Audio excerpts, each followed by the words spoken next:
Yep, I even got it up. We're gonna go ahead and call this meeting to order. We'll start by introducing ourselves. Ron, can we start with you and work around the horseshoe? Ron Hayes, District 1. Candace Blair, District 3. Mike Plumley, District 1. Ian Hanson, Director of Development. Kate Kirk, Planner. Brittany Hayden, Planning Tech. Everett Neal, Code Compliance. Okay, at this point, if there's anybody here that wants to speak on items not related, not on the agenda. This is the public comment period, so if anybody is here to speak on items not on the agenda, now's your chance. If not, we'll move on to agenda additions, deletions, corrections. There are none. None. Moving on, the meeting minutes from the last meeting, September 21st. Recommendation for approving those minutes, or anybody have any corrections? I can see the corrections, so I'll make a motion to go ahead and approve the minutes.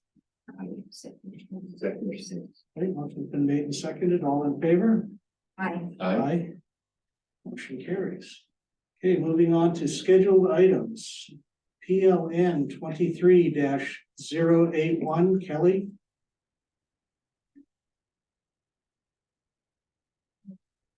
Sorry, hold on. I'm trying to fix them. PowerPoint.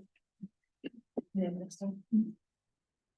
All right, so this first application is PLN 23-081 Kelly. Notice for this item was sent on October 12th. However, after notice was sent and posted on the property, staff received comments from a Mr. Edward Purcell, who is the lender on the deed of trust for the subject property. Mr. Purcell expressed concerns for the deed of trust and the proposed project. Staff feels that the application needs to be continued to allow time for the applicant and lender to explore options in relation to that deed of trust, as the county cannot accept land that is encumbered. And this is in relation to the right-of-way dedication that was being proposed for H75 road. So as such, staff recommends that your board continue this item to the next regular scheduled meeting on November 16th, 2023, to allow these items to be addressed so that a fully informed decision can be made. Can I just make a comment? Sorry, I'm Ed Pearsall. I'm the, and so if there were any questions, I just want to let you all know I am here. Okay, I think we're gonna. Is all right to continue this? Need a motion? Yeah, I'll make a motion to go ahead and continue PLN 23-081 Kelly to the next meeting, November 16th, 2023. Second. And can I ask a question about that at this point? Since I'm not going to release that deed of trust until I'm paid, does this just keep moving forward anyway? And I know you all were going to go to the attorney to find some answers about that, but I haven't heard anything more on it. So generally, if you are not going to sign off on the deed of trust, then he would need to withdraw the application. Okay. So that's because you are in fact the lender, the mortgage company, in a sense, so Okay. we can't process it without your sign off on it. Okay. Thank you. Very good, thank you. All right, motion's been made and seconded, all in favor? Aye. Aye. Motion carries. All right, thank you. Next item on the agenda, PLN 23-107 Harris. I'm sorry, were you guys ready? You just jumped. So PLN 23-107 Harris, this application is for you to consider two variances, reducing the required lot size in the A35 zoning district. The subject parcel is currently 35.23 acres and has been zoned A35, which requires a 35 acre minimum to subdivide. The parcel is for, or the proposal, excuse me, is for a 2-lot subdivision where neither lot is able to meet the minimum acreage, therefore both lots require a variation to lot size. The parcel is located on the south side of Moss Rock Road and is fully established with 2 existing residences. The parcel is located about 3.84 miles east of the town of Orchard City. So again, the property's been zoned as A35. As you can see, the parcel is surrounded by A35 zoning. Acreages in the area range from 46 acres to 3 acres with a mixture of larger ag properties, with some of the properties being residential only as they do not have any irrigated ag. So, excuse me, this is the site plan for the proposed split. Lot 1 consists of an existing residence with all utilities installed. Access is existing from Moss Rock Road. However, county records do not show that an access permit was ever issued. Lot 2 also consists of an existing residence with all utilities installed. County planning issued a site plan approval for the residence in February of this year. Along with the site plan approval was an access permit, which was issued by county engineering, and an address assignment was issued by county GIS. The parcel does not consist of any irrigated ag fields and no new development is being proposed. So both lots already have residences established on them. Access for lot 1 will be reviewed by county engineering as part of the subdivision review, and an access permit will be issued for lot 1. Domestic water is established and installed to each lot, as well as electricity and OWTS. There will be no disturbance to ag land or wildlife habitat, and both lots meet all other criteria as laid out in the land use code. So the staff recommended conditions include that access shall be constructed for lot 1 to county road standards and accepted by the county engineer prior to accepting and recording the final plat. That the final plat shall be annotated such that no further subdivision of either lot created by the subsection is allowed unless the properties are rezoned. And that the final plat shall include easement for any utilities and access that encumbers the subject property or crosses another property. So with that, staff recommends that your board consider the required variance criteria and findings as they apply to PLN 23-107 Harris.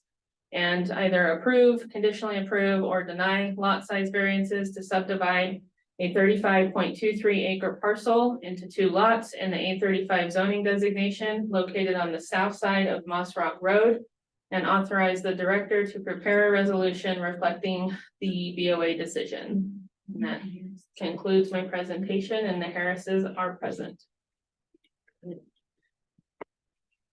Sure. Would you folks like to speak on your application? If you've got anything to say, now. I don't have anything to say. I mean, it's pretty straightforward. Yeah. All right, well, we can go into deliberation then. Everything's already existing, which is great. That's the. That existing access, does that, Which one? on the main lot, the existing residents, do they have to, did you say that the county will require them to file an access permit because there's not one? So the access is existing, but throughout the process, what we're doing is to make sure that they are permitted properly for the future is to issue access permits, even though they are existing. So they might need to put some gravel down, if anything, just so that there is access permits on file. And that's for lot 2 as well. Lot 2 was just permitted a couple months ago, so theirs has been, yeah, it's been approved by the county. The other access on lot 2, it's been in there 30 years at least. I don't know why. No, it lot wasn't. 1, Lot 1 anyway, and it's a gravel access. with an address. Just takes the engineer to come out and go, yeah. Any questions for staff?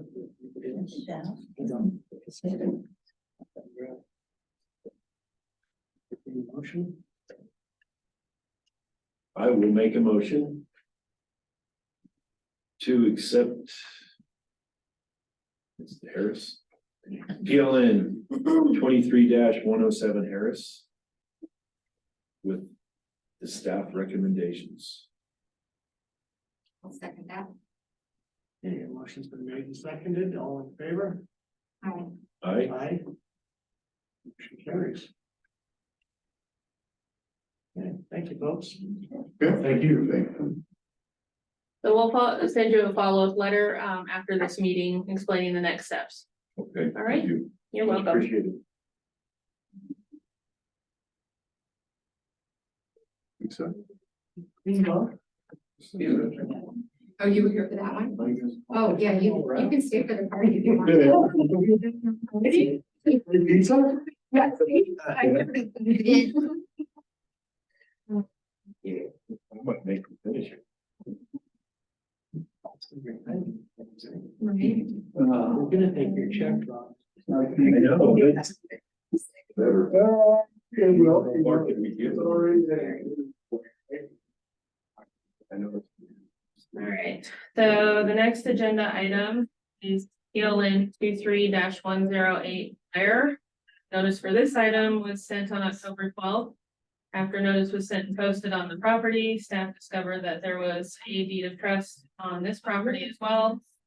Based on previous discussions with the county attorney in regards to other applications encumbered by a deed of trust, staff recommended continuance of the application for the deed of trust to be addressed by the applicant and the lender. Staff also feels that OWTS septic needs to be addressed as well prior to making a decision. So, staff did discuss this with the applicant and informed him to talk with environmental health about the septic. There's been some history there with that property. We just want to make sure that they are able to move forward with septic before we create lots and not have septic. And then staff also asked for a notarized letter from the lender stating their position on the proposed development, which we have received from the applicant, so that'll be in the next staff report.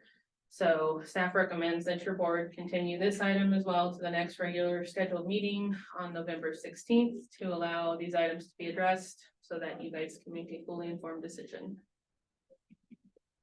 I'm gonna go on record here and say that I'm not related to Mr. Blair. This for clarification for Thank me. you for that. You'd still like us to make a motion to. Yes, I do.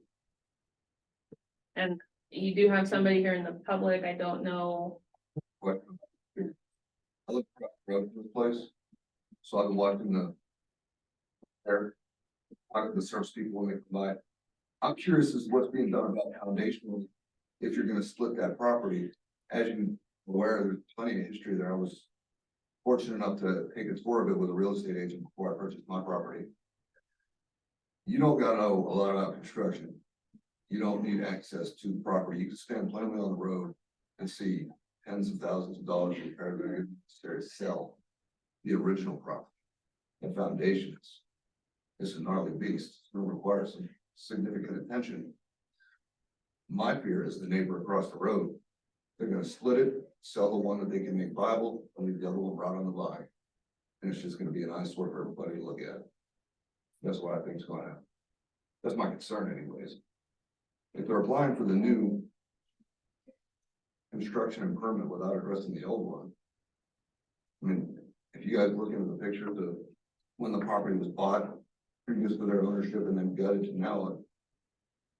I mean, I know what it's like to get into something and then expect some changes along the way. But it looks like it's just not being addressed with what needs to happen.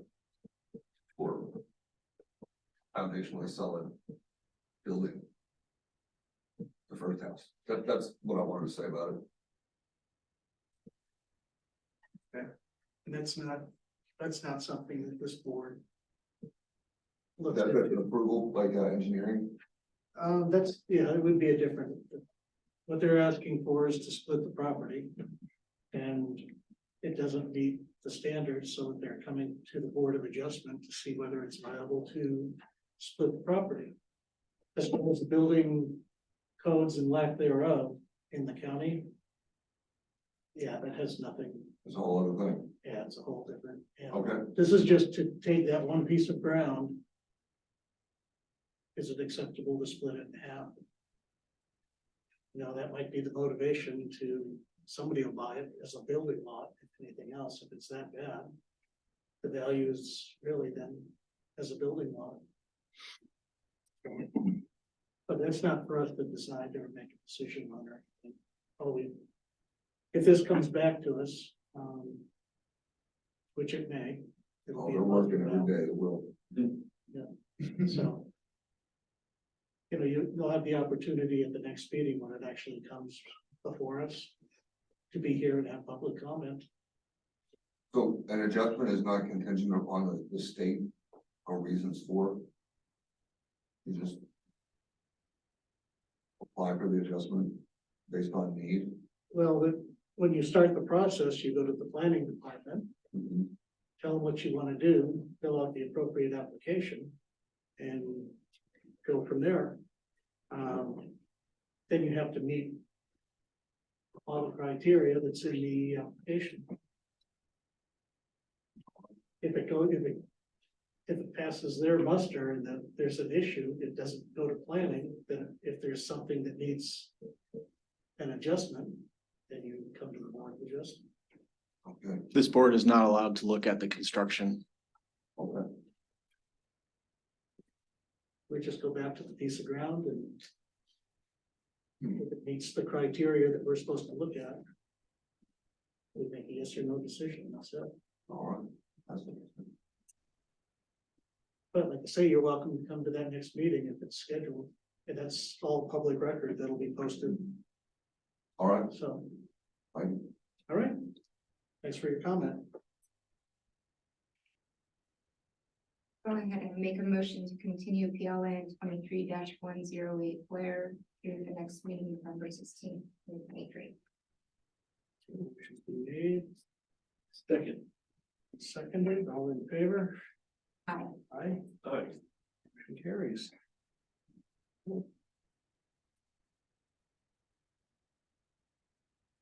All right, so the last application on your agenda is PLN 23-112 D Herrera. This application was also noticed on October 12th. After notice was sent and posted on the property, staff discovered that the application was incomplete. As the document to confirm the domestic water supply was missing numerous pages from the court decree. Therefore, staff was not able to confirm the water source or whether or not that water source could support the proposed development without constraints.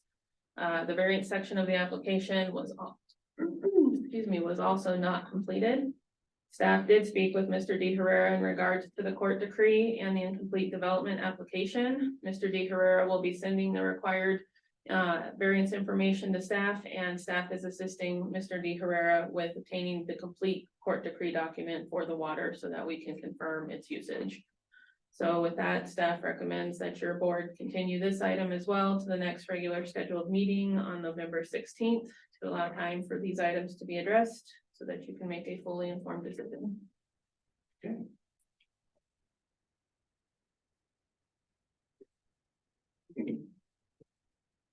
I will make a motion to continue PLN 23-112 D Herrera to the next meeting. Second that. Okay, motion's been made and seconded, all in favor? Aye. Aye, Aye. motion carries.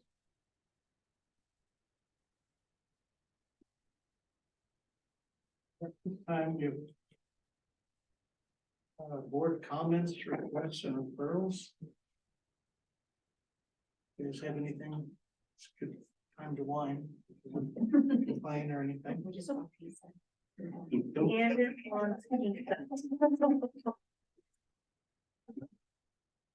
I have. Well, I guess I might have a question, just to see where the planning department stands. They had X number of days to. Or the planning commission, I guess. Did they get back to the commissioners with? Yes, there have been updates from the planning commission that has been sent to the board. The board has been able to go through about 2/3 of those recommendations. So the next BOCC work session, hopefully we will be able to finish through the comments that they have in order to get all the information back to them. We have tentative public hearings scheduled in the future as things sort of solidify and we're coming to a close. So we're getting closer. Okay. I'm hesitant to say how close we are.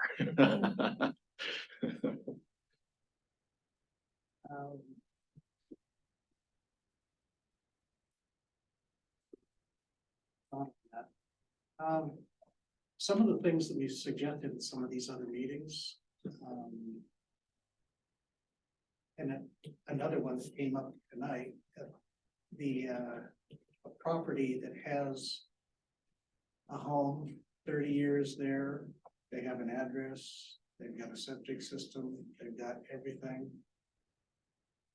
Did we have permits for access 30 years ago? I can understand wanting to have all that paperwork. Right.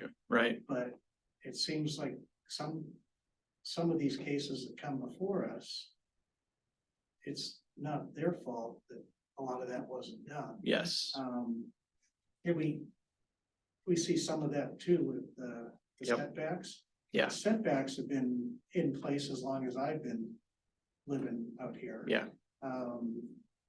And I totally get that, to increase the width of the road if you're gonna, Mhm. that's your opportunity to do it. So Yeah. roadways are wide. Yep. That's really some of the stuff that, and we've recommended other things in some of these meetings that, hopefully the county commissioners and the planning commission will. Yes, Address some of and them. based upon what I've seen from the planning commission and the board of commissioners, there is going to be movements to kind of streamline things, give me the authority to approve or deny or raise to the level of your board or the BOCC. With that said, there's still a lot of back and forth between, the processes. So none of that has been solidified yet. So that comes from table 2B out of the land use code. That's what I'm referring to particularly. So hopefully with the last round of edits, we're 99.9% of the way there and we can potentially get it approved. And that would, it could potentially relieve some of your efforts for things like that. Because they are trying to give me the authority to be able to either approve or deny those things or raise them to the next level if necessary. In situations like that, I would definitely do more research to figure out where our land use code exactly was at that time, what the processes were.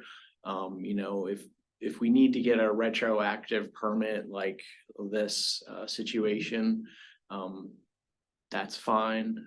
But hopefully we'll be able to avoid kind of putting superfluous stuff in front of you guys in order to expedite things and save all of us time and effort. Questions? Right, I guess moving on to the department report. You again. I don't have any matters to report on other than, hi, my name's Austin Hanson. I have many years of experience in planning, architecture, construction, and manufacturing. I've lived all over the country. I was born in the small mountain towns in New England, went to school in North Carolina, lived in Hawaii, lived in Florida, but most of the time, most of my life I spent out here in Colorado. Very happy to be on the Western Slope. Been trying to get out here for about 20 years. I'm an advocate for property owners and community members' rights and freedoms. Great. Well, welcome to Delta, Colorado. Yeah, thank you. I think anybody else have any comments they want to make? We can drag this out to the 7. Anybody want to do that? If not, we're gonna adjourn the meeting. Thank you. I kept you here longer than. Sir, hold on a second. Hold on a second. Are you gonna, did you adjourn it? Was that the?